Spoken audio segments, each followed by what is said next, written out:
guess where am I now? Yes, I'm in York now. So today I'm going to give a tour guidelines about the city of York. Okay, let's hit the road. Let's go! Nowhere in Northern England seems medieval quite like York, a city of extraordinary cultural and historical wealth that has lost a little of its per-industrial luster. A magnificent quay of 13th century wall encloses a medieval spider's web of narrow streets. About 400 meters west of train station, you can find a National Railway Museum, the biggest in the world with more than 100 locomotives. It's so well presented and crammed with the fascinating stuff that is interesting even to the folks whose eyes don't whiz over at the fall of a 46281 Pacific class foundry into a tunnel. York is located at the confluence of two rivers, the Forth and the Woods. The smaller Forth joins the Woods near the Skeldergate Bridge. Until 1863, the Woods Bridge was the only way across the river. The Woods emptied into the Humble estuary, providing an easy passage from the sea. The Romans took full advantage of the woods, and the galleys made York the premier. The river Forth was an essential part of the city defense for many years. The river formed a marsh and a huge pond called the Kingfish Pool. The Forth which also fed the moat of the York Castle suffered from the industrial development along its banks in the 19th century. But the new riverside walks and the wildlife sanctuary has reversed that trend and made it once more an enjoyable place for the leisure activities. A house like the immense, awe-inspiring York Minster is the largest medieval cathedral in all Northern Europe, and is one of the most beautiful Gothic buildings in the world. Entrance to the minster is via the west door, which leads into the unusually tall and wide nave.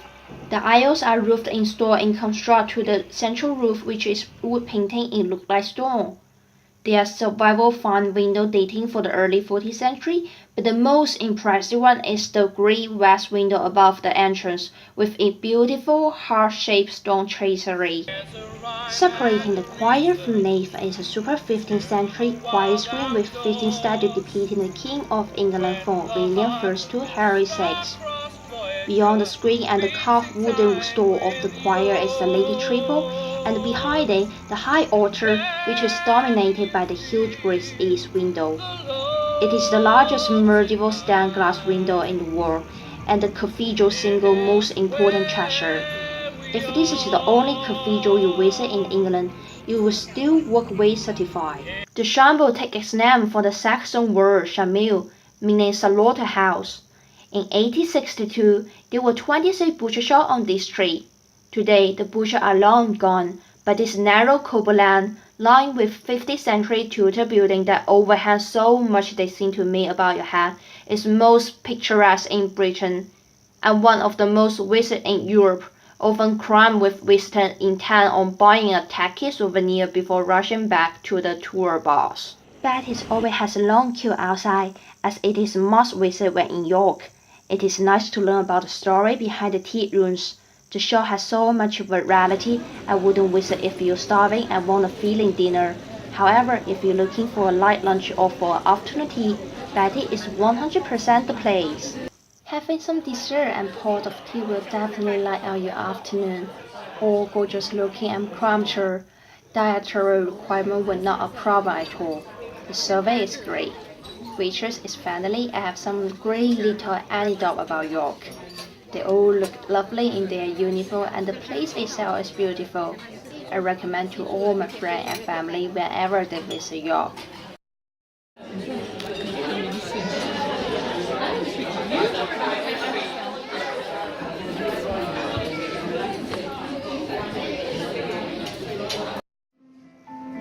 York's long history and rich heritage are woven into virtually every brick and beam.